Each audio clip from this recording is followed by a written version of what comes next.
Hi, guys.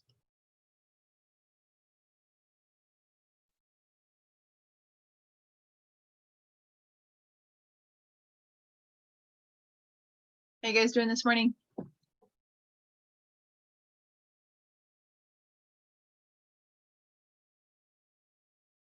getting really dark in the mornings, isn't it? I can't believe how dark it is right now, even.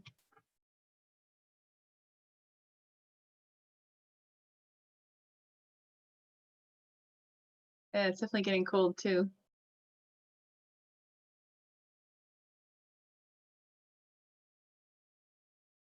Let's let everybody else arrive here.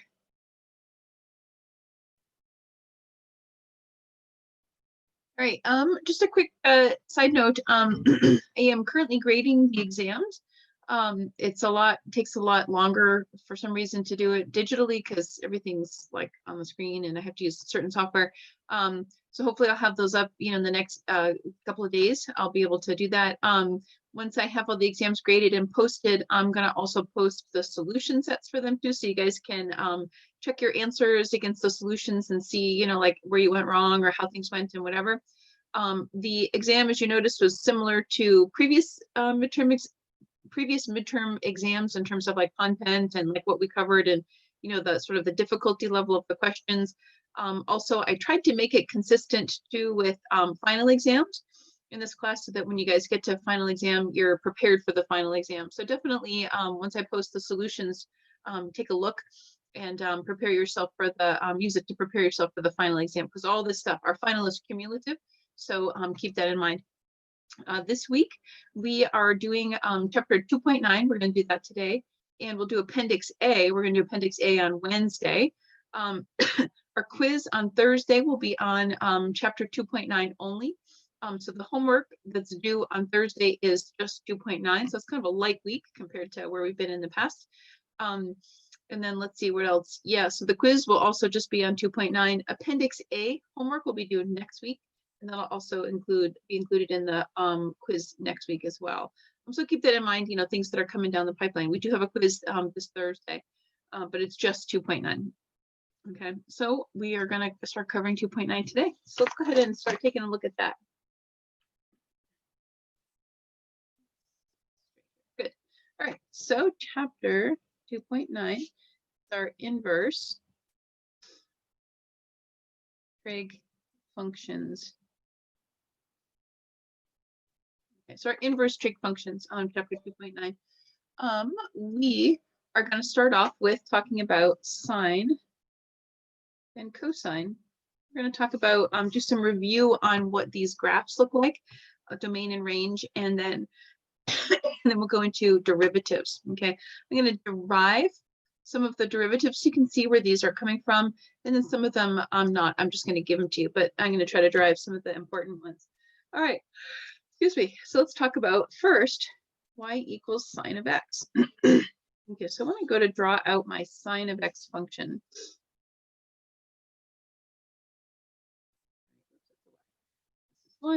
this is -1, and then our sine of x function repeats itself right over and over and over again. Minus pi over 2. So right, it starts off at 0 and it goes up like this, right? And then it's going to keep going, and it's going to keep repeating. It's got this sinusoidal, it's got this wave-like shape, okay? And then let's see if I can get this right here. Okay, so our sine function. So you notice that I didn't draw the rest of it, right? So this is going to draw these dashed lines to kind of hint that there's something there. What happens when we take our inverse trig functions is we want our inverse function to be a function, right? You can imagine my sine is a function, right? It's got this repetition, this wave that goes. If I were to completely take the inverse function of that, I would get a wave along my y-axis, which would bomb out of our function test, right? If I did the pencil check, right? That it wouldn't be a one-to-one function anymore. So we need to restrict the domain on our sine function in order that our inverse sine function will be a function itself. Okay, so let's do this. Let's talk about y equals sine of x. I'm going to do my domain. So normally speaking, the domain on my sine function is all real numbers. But because I want my inverse sine function to be a function, I'm going to restrict my domain so that it's minus pi over 2 is less than or equal to x less than or equal to pi over 2. I am intentionally restricting my domain and my sine function so that my inverse will also be a function. And my range, as we can see, goes from -1 to +1.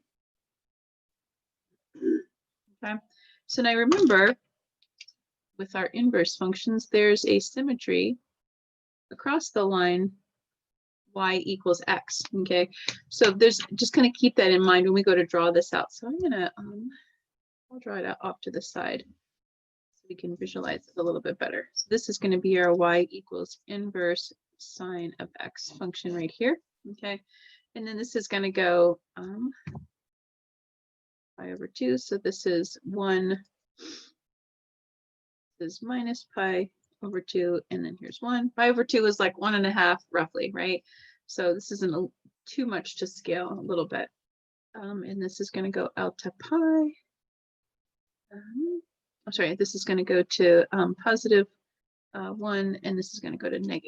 Okay, so now when I go to do this, right, when I flip this around to make it look, what do I need to think about? So this is here to here, and then 0, 0, and then here to here, right? So I'm looking at my function, right? I've got, it's -1 and minus pi over 2. So -1 minus pi over 2. It's pi over 2 and 1, so it's 1 and pi over 2. So this function kind of goes like, let's see if I can get the shape right.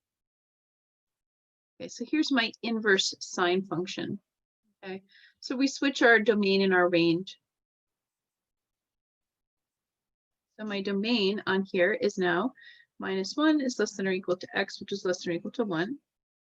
My range is equal to minus pi over 2. Okay, so my y values go from minus pi over 2 to pi over 2. My x values go from -1 to 1. Okay, whereas on my sine function, it's the opposite. My x values go from minus pi over 2 to pi over 2, and my y values go from -1 to +1. Okay. We wanted to make our inverse function a function, so I needed to restrict the domain on my regular function so that my inverse was also a function. That's important. Okay, so let's start thinking about how we're going to derive our derivative.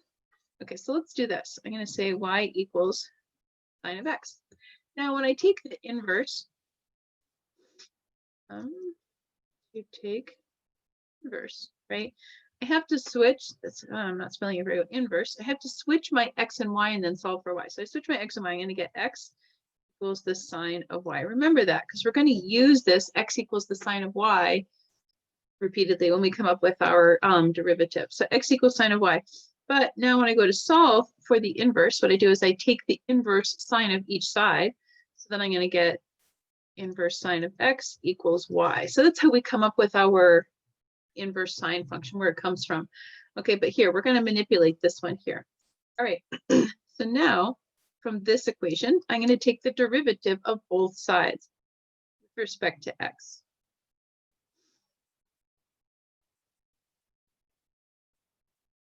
Okay, so the derivative of x with respect to x is equal to 1.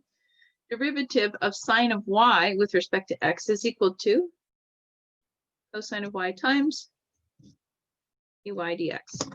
Now this right here is our chain rule. This is what we're solving for, dy dx, right? So cosine of y. So in order to solve for dy dx, I have to divide both sides by cosine. So what I'm going to get is 1 over cosine of y equals dy dx. So I'm not done though. I have to be thinking about my substitutions on here. I'm going to go back to this part. So let's remember our Pythagorean identity. So I'm going to do a little scrap work over here. So my Pythagorean identity says sine squared of y plus cosine squared of y equals 1. Okay. Now if I solve for cosine squared of y, I'm going to get cosine squared of y equals 1 minus sine squared of y, right? And if I take the square root of both sides, because I want to solve for cosine, cosine of y equals plus or negative, plus or minus 1 minus sine squared of y. Okay. We said x was equal to the sine of y. Since x is equal to the sine of y, x squared equals sine of y squared, sine squared of y, which means I can substitute in for sine squared of y, I can substitute in x squared, which means then, therefore, cosine of y, sorry, I can scroll this up, cosine of y equals, what's our negative? 1 minus x squared. Okay, now I have to think about this positive or negative. I don't want positive or negative. I want it to be a function, right? So I'm going to think about how I can get rid of that. So y is restricted. Remember our inverse sine function. Our y is restricted to the interval minus pi over 2 to pi over 2, right? So minus pi over 2 to pi over 2, our cosine function is positive there. Cosine of y is positive in this interval, which means, therefore, sorry, let me scroll up. Therefore, my cosine of y equals positive 1 minus x squared. You don't need the positive, right? But it just allows me to take just this positive aspect right there. So that's my positive. I'm going to drop the positive sign later, but we'll leave it. So now cosine is equal to radical 1 minus x squared. I'm going to plug that in right over here. So let's draw a little note and plug that in right there. Okay, so that means, I'll write it out this way. dy dx equals 1 over 1 minus x squared radical. Okay, and that gives us our derivative for inverse sine. I'm going to write it out big in on another page in just a minute. I wanted to show you where it comes from. I could just give it to you, but like, where's it coming from? Well, it's coming from, right, our trig identities. Okay. You guys are finished writing that, I'll turn the page and then we'll write it out.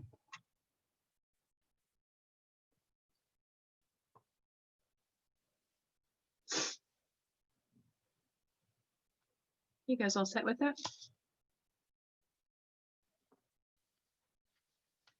Okay, let's write that out big so that you guys have it, and I'll put a red square around it, a star. Okay, so it's actually a theorem.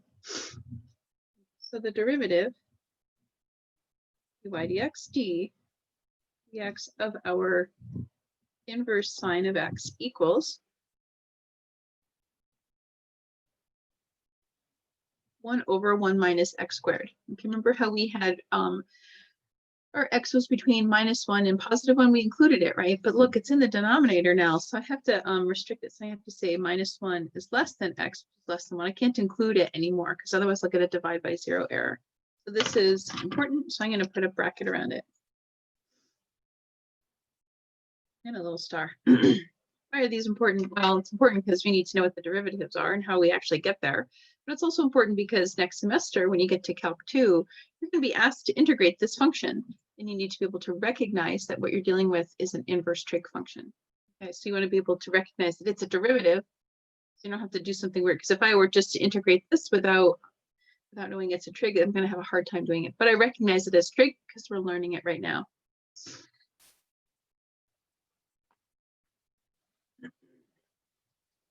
All right, so I've got my lecture examples for chapter 2.9. I'm going to start working through one of those. All right, so my first one says, take the derivative of the inverse sine of x squared minus 1. All right, so there's a chain rule stuff going on right here. So this one is chain rule. All right, which means I think I'm going to do, because I've got this right here, I think I'm going to do a u substitution. U equals x squared minus 1, which means du is equal to 2x. It's going to help me keep track a little bit better. That means I've got d. I want to find out the derivative. So I'm going to go inverse sine of u, take that derivative. Okay, so inverse sine of u is just going to look like 1 over 1 minus u squared, square rooted, and then my chain rule says du. Now I get to substitute back in for u and for also du. So then my derivative looks like 1 over 1 minus x squared minus 1 squared, square rooted, times 2x. Okay, you can leave it like that, put the 2x in the numerator. You can FOIL this out and combine all these like terms, and you're going to get something like 2x all over 2x squared minus x to the fourth inside of a radical. These two are equivalent, so either one is fine. Okay. You see something like this, like I said, sometimes it helps to do a u substitution just so you can keep track of, whoa, do I do a square again? Yes, you do a square again, right? Because you're doing u squared. It means when I substitute it back in, I've got whatever my u was equal to, now is going to be squared. Okay. Right, part B says, let's take the derivative of cosine of the inverse sine of x. Ooh, I'm going to do a u substitution on this whole thing, this there. So I'm going to say my u is equal to inverse sine of x, which means my du, or du comes from here, right? So let's do our du. Our du is going to be 1 over 1 minus x squared square rooted. Okay. Right, so let's substitute that. So I'm going to go cosine of u, take that derivative, which means I'm going to say minus the sine of u times du. All right, so let's substitute it back.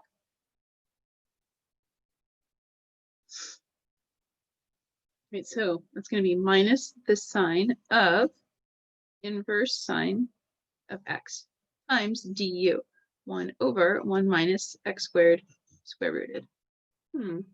All right, good. So now in the sine of the inverse, this is one of those things where you actually need to recognize what to do. Sine of the inverse sine, they kind of cancel each other. I'm just left with x. So this is equal to minus, don't forget the negative, minus x all over 1 minus x squared square rooted. So don't forget, you'll need to be able to recognize, okay, that sine of the inverse sine is equal to just that argument right there. And then let's write in some boundary value problems, boundary values for our x. Okay.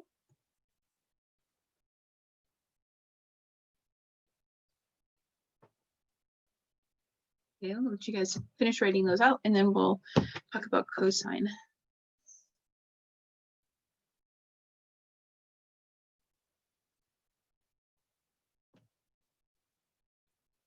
You guys all set?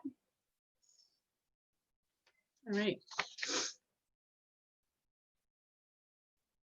Let's talk about cosine.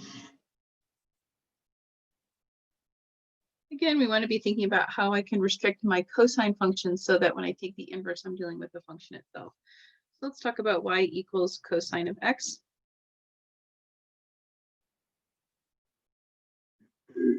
Here's 1 minus 1 over 2 and pi. So my cosine function, right? A cosine function is going to go like this, right? So what I'm going to do is I'm going to draw it out here like that. Okay, I mean, normally this thing would go, let's just draw a dash line, okay? And remember, we're going to do for handy y equals x to help us think about what the graph's going to look like. So we have a symmetry across y equals x. So let's write down our domain and range. Our domain on our cosine function is going to go from 0 to pi, and our range is going to go from -1 to 1. Okay, now remember, like normally, our domain is going to be all real numbers on our cosine function, but we want our inverse cosine to be a function, so that's why we're restricting our domain here. So let's talk about our inverse cosine function.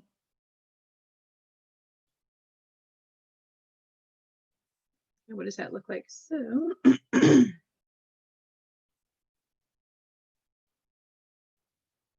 and this goes pi, this is 0, this is pi over 2, -1 to 1. Okay, so let's think about what we have, right? So I'm at pi -1, right? So I'm going to go -1 pi. Okay. When x is equal to pi over 2, y is equal to 0, right? So y is equal to pi over 2, x is equal to 0, right here. Okay, this is going to be 0 and 1. And the graph's going to look something like, oh, let's see if I can get the curve just right, like that. There's my inverse cosine function. Okay, that's it. It's pretty limited. We make it look differently by stretching it out, right? And then we make it look differently by translating it up or down, things like that. All right, so this is going to have the flip. So the domain is going to be from -1 to 1. And our range is going to be from 0 to pi. Okay. I'm not going to go through the derivation on the derivative like I did for the sine, but it's the same idea. Okay, I'm just going to give you the derivative. This is a theorem. Inverse cosine is equal to -1. This comes from our cosine squared plus sine squared equals 1. So now we're solving for sine squared instead. So 1 minus x squared, same kind of derivation that we did before. And then again, our x can't include 1 anymore. Okay.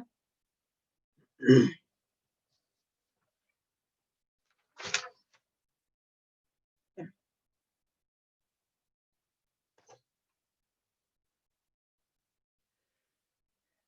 Take us a minute to write that, and then we'll do example number 2.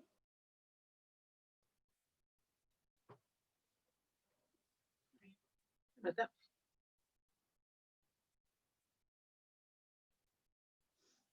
Okay. All right, let's take a look at example number 2. Example number 2 says x squared times the inverse cosine of x. I'm going to take that derivative. I've got a function and a function, so I'm looking at the product rule. And so we're going to remember our product rule. So product rule says I'm going to do the first, x squared times the derivative of the second. Well, that's, did we just say our derivative? I'm going to substitute that in, so it's going to be -1 minus x squared square rooted, right, plus the second times the derivative of the first. Okay, I'm just going to make it look a little nicer. So minus x squared 1 minus x squared radical plus 2x inverse cosine of x. You know, these are equivalent. I just made one look a little bit nicer. Okay. So all of those rules that we spent all that time learning, right? The product rule, the chain rule, quotient rule, logarithmic differentiation, all those things are still true. Okay. And we can still apply them in equations when we have inverse trig functions. Now we know what the derivatives are. We're learning the derivatives of our inverse trig functions, so we can add those to our toolkit. Okay, so our product rule, chain rule, we're going to continue to use all those. Right. Let's talk about tangent and cotangent. All right, so first off, we'll deal with our tangent function. So tangent. The tangent function is going to look like this. So y equals tangent of x. And when I go to draw this out,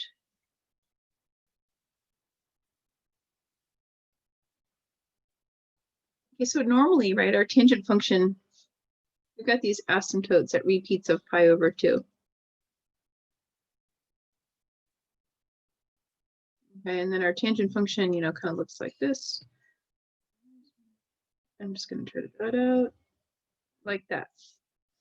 Okay, so this thing repeats itself over and over and over and over again with these asymptotes in place, right? Positive and negative wise. Again, we want our inverse function to be a function, so I need to restrict my domain. I have vertical asymptotes here, so my domain is not going to be inclusive. So minus pi over 2 is less than x, which is less than pi over 2. Right? So you notice how it doesn't include pi over 2 because those are asymptotes. And our range is all real numbers, right? All possibilities. Now, when I go to do my inverse tangent function. Okay, so what do I need to do for my inverse tangent function? So first off, I'm going to draw my x and my y axes. So I always like to start with my asymptotes. I have vertical asymptotes. I have a vertical asymptote of pi over 2, which means I'm going to have a horizontal asymptote at pi over 2. I have a vertical asymptote at minus pi over 2. I'm going to have a horizontal asymptote at minus pi over 2. Okay, remember our y equals x. Y equals x line. Okay, so we have a symmetry, graphical symmetry across the line y equals x. We're going to use that to help us think about what's going on. Okay, so this is at 1, this is pi over 4. At -1, this is minus pi over 4. And our inverse tangent function looks something like this. Okay, so let's write down our domain and range. Our domain, all possible real numbers, okay, for x now. And our range, our y is between minus pi over 2 and pi over 2, not inclusive. Okay, they're asymptotes. This is important because, especially next semester, we're going to be evaluating these functions at infinity or minus infinity, right? So as x goes on to infinity, this function here cruises right along my horizontal asymptote. So as x goes towards positive infinity, this function is basically, essentially, equal to pi over 2. Same thing as x goes to minus infinity. As we go out, this function cruises right along the horizontal asymptote here, minus pi over 2. So as we go to minus infinity, our function is converges. We call it converges on minus pi over 2. Okay, so it helps to kind of have a graphical image in your mind, right? Because you're going to need that in order to be able to figure out what's happening at infinity. We're going to be talking about that next semester, mostly in Cup 2. All right, let's talk about our inverse again. Okay. And our derivative. So I've got my inverse function I want to think about. So I've got y equals tangent of x, right? I swap my x and y, and I solve for y by taking the inverse tangent of both sides. Okay. So now I want to think about taking the derivative. I'm going to work with this thing here. I'm going to start taking the derivative of both sides. So I'm going to go dx of x, dx of tangent of y.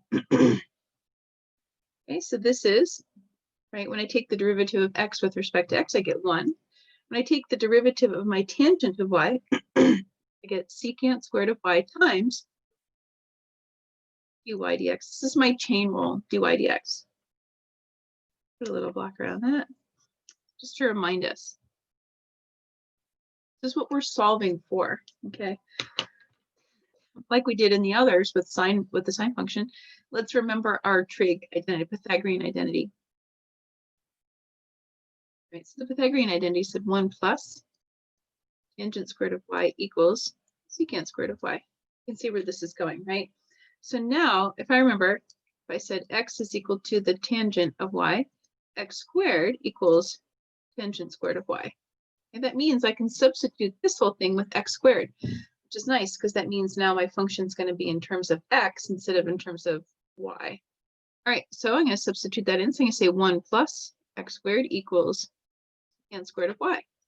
Okay, keep that in mind, because here I want to solve for dy dx, which means I have to divide both sides of the equation by secant squared. I'm going to get 1 over secant squared equals dy dx. Sorry, you can't see that. 1 over secant squared of y equals dy dx, and I'm going to substitute 1 plus x squared for secant squared right into here. So let's draw that. We're going to be substituting in right there. Okay. So then this becomes 1 over 1 plus x squared equals dy dx. And that's our derivative for our inverse tangent function. Okay. We're using our Pythagorean identities to get there. I'll write that down to make that. Okay, this is a theorem. So y dx equals dx of our inverse tangent function equals 1 over 1 plus x squared.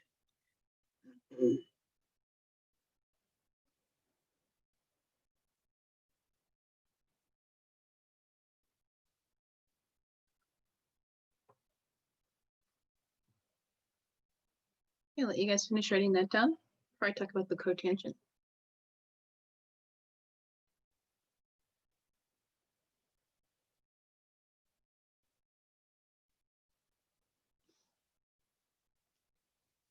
You guys all set?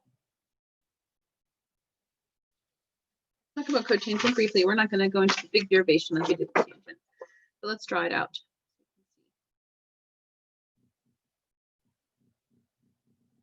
see what it looks like because the graph will help us. So my cotangent function, x and y. So cotangent function has an asymptote at 0. I'm going to draw just off to the side so that you can see it. And then we've got another asymptote at pi. And that's 0. Here's one. And there. So it kind of comes down like this. Okay. And this thing repeats over and over again in the positive and negative directions.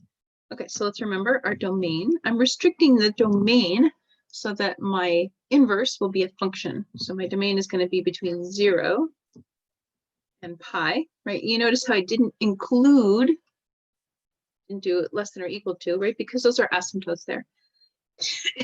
And my range, all real numbers, everything. I can do whatever I want in the y direction. Okay, so this is our y equals cotangent.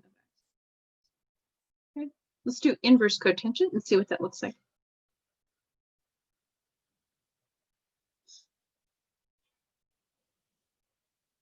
Our x, here's our y. I always like to start with my asymptotes.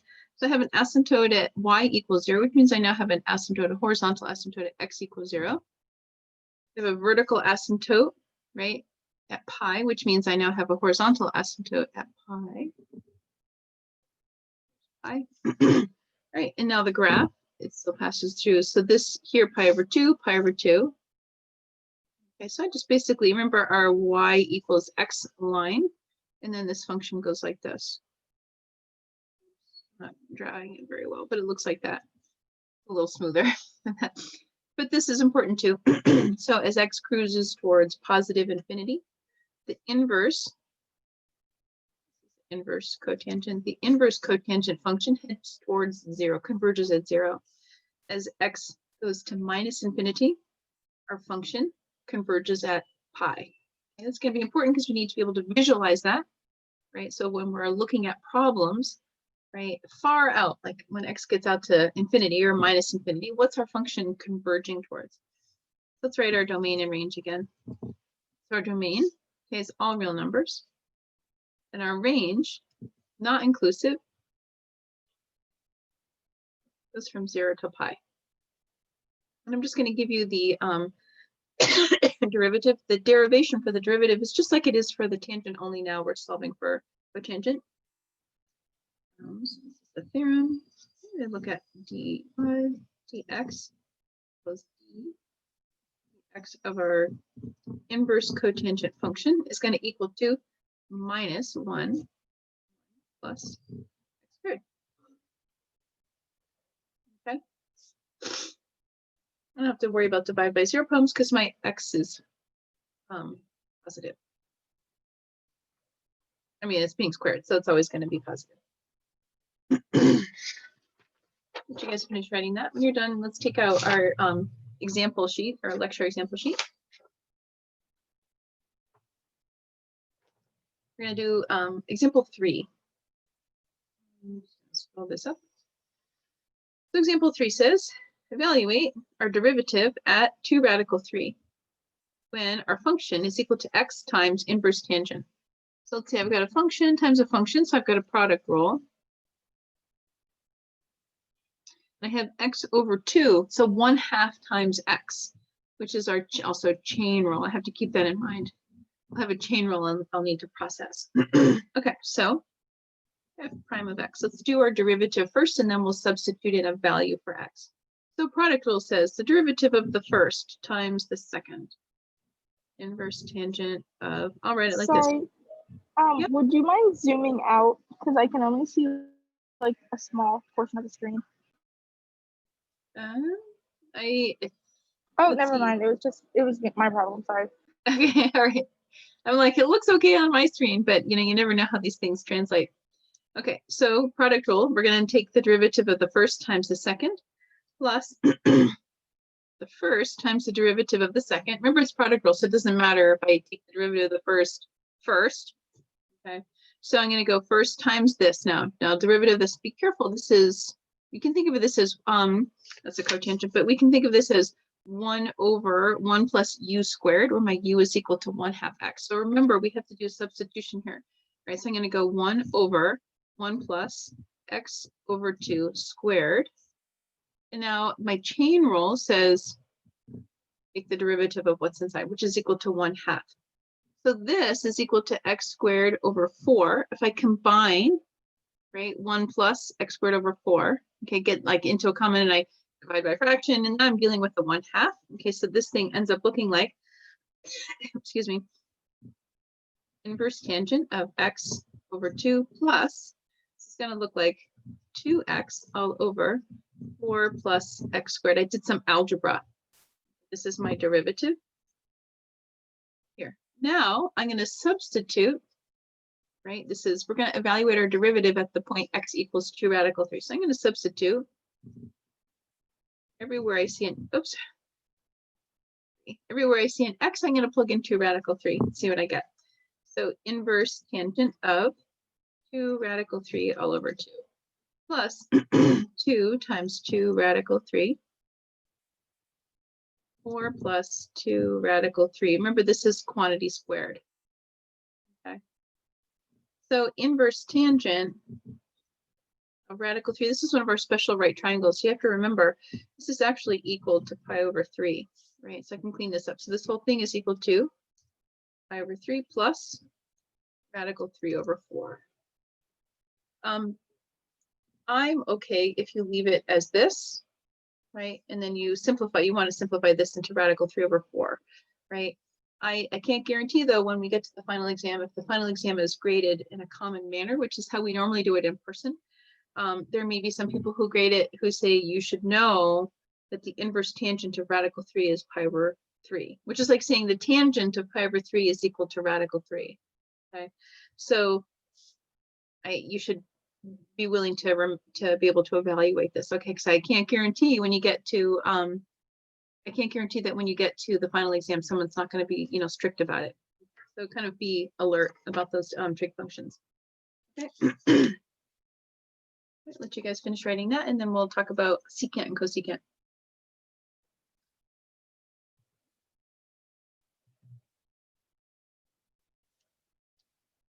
You guys all set? Okay. So let's talk about, we're going to draw pictures of secant, and then I'll give you what the derivatives are for secant and cosecant. So secant of x. So let's remember what these functions look like. My secant of x has a vertical asymptote at pi over 2. Okay, and then here's 1. And how this looks is it goes, right? It would normally be like this, and I'd have asymptotes at multiples of pi over 2, right? But we need to restrict our function so that our inverse is also going to be a function, -1. And this function, let's draw this out to pi. This function is going to look like this. Okay. I'm having to restrict my domain here so that my inverse is also going to be a function. So let's write down y equals secant of x. So I'm going to write my domain 0 is less than x, which is less than pi. X can't be equal to pi over 2. So we're going to go from 0 to pi, but we have to exclude pi over 2 from our domain. Our range, right? Y can be greater than or equal to 1. Y can be less than or equal to -1. So keep that in mind. I start at 1 and I go up. Okay. I'm going to start at -1. I'm going to go down, right? Basically, we're looking at, we have this boundary between 1 and -1 where there's no value for y at all. Okay. Keep that in mind because we're going to use that to come up with our secant. All right. Let me draw out my inverse secant function. X, y. So this went from 0 to pi in my x direction. So I'm going to go from 0 to pi in my y direction. Okay. Now, I have so pi, so this is pi over 2. So I'm going to do a horizontal asymptote at pi over 2. Okay. Looks like -1, this is +1. Now we go like this. right? So this was at y equals +1. Then it went up from there. So x equals +1, and we're going to go up from there. Okay. Right, same thing here when x equals pi, right? And then we're going to go down. I'm kind of looking at the graph and I'm thinking about what is my x equal and what is my y. Switch the x and the y and kind of draw the graph that way. So this is y equals inverse secant of x. Okay, the graphs are to help you kind of visualize like what the answers are if you're asked to come up with what is this value going to be. Domain, right? I want to, domain is my former range. So my domain is x is greater than or equal to 1, x is less than or equal to -1. My range, my y goes from 0 to pi. Okay. But my y can't be equal to pi over 2. Okay. Right, technically speaking, I could have done inclusives on the zeros.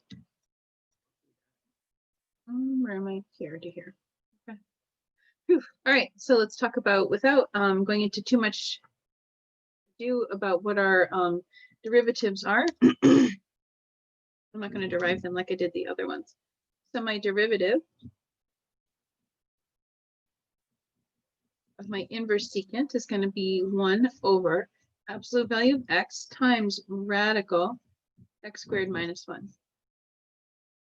I'll do another one for my cosecant. My inverse cosecant minus 1.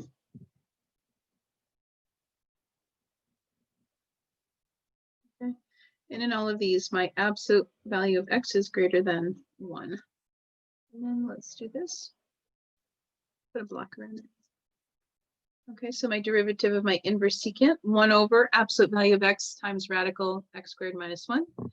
Derivative of my inverse cosecant minus 1 over absolute value of x times radical x squared minus 1. Okay. Whew, a lot of stuff. We're good. We're just working through it. The graphs and the domain and range are just to help you think about what our secant function looks like, what our inverse secant function looks like. I could just give you what these derivatives are, but I just kind of want to let you think about what these things are and where they're coming from. Okay. All right, so let's look at our last example. Example 4, find an equation of the tangent line to the graph at g of x. G of x equals inverse secant of 2x. 2x, remember, be careful, that means we're going to have to think about our chain rule, okay? And we're looking at things at the point 1 pi over 3. So they gave us what the y value is, right? I don't have to like plug in 1 and figure out what the y value is. So I've got the x and the y, okay? So the first thing I need to do is I have to come up with my derivative. Okay, so I have to take the derivative of my secant, but watch out, I've got 2x here. Okay, so let's see. Right, so wherever I have an x, I'm actually doing a 2x. Okay, which means I also have to think about my chain rule. Do chain rule. This is the 2x there. All right, so let's do that. So the derivative is going to be dx of secant, inverse secant of 2x. And that's going to look like 2. This comes from my chain rule, 2 there. Right, so wherever I have an x, now I have a 2x times radical. This is quantity, 2x squared minus 1 inside of a radical. Okay, so 2, this is like absolute value of 2. I can cancel these 2's out. So this is equal to 1 over absolute value of x times radical. This is 4x squared minus 1. 4x squared because it's 2x quantity squared. So I square both of those. This is g prime of x. Now, right, we were told to take a look at this when x is equal to 1. So when x is equal to 1, I'm looking at g prime of 1. So I'm going to plug in everywhere I see an x, I'm going to plug in a 1.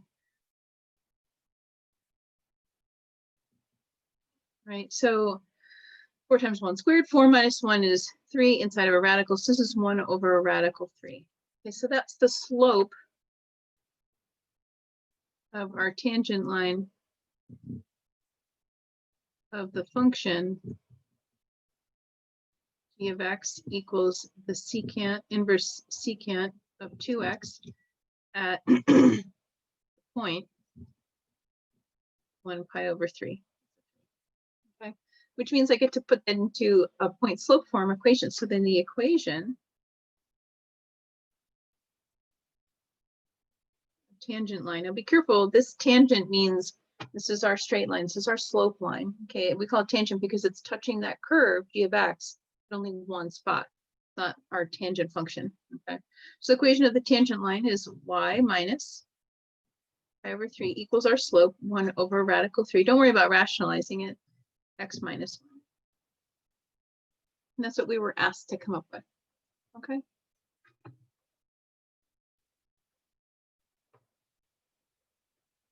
And that's it for chapter 2.9. Now we have homework for 2.9. We can talk about some of the homework problems for that on Wednesday. The homework for 2.9 will be due on Thursday night. And then we'll have a quiz on 2.9 only on Thursday. Okay, same kind of window. It'll open up at noon and be available for 24 hours. Okay. And then on Wednesday, we'll talk about Appendix A. Okay, guys? I'll let you go a little bit early today, because we're done with chapter 2.9, and I'll scan in these lecture examples later and post them online. Thank you. Okay, guys, Have a take good care. Have day. a great day. Thank you. Thank you. Bye.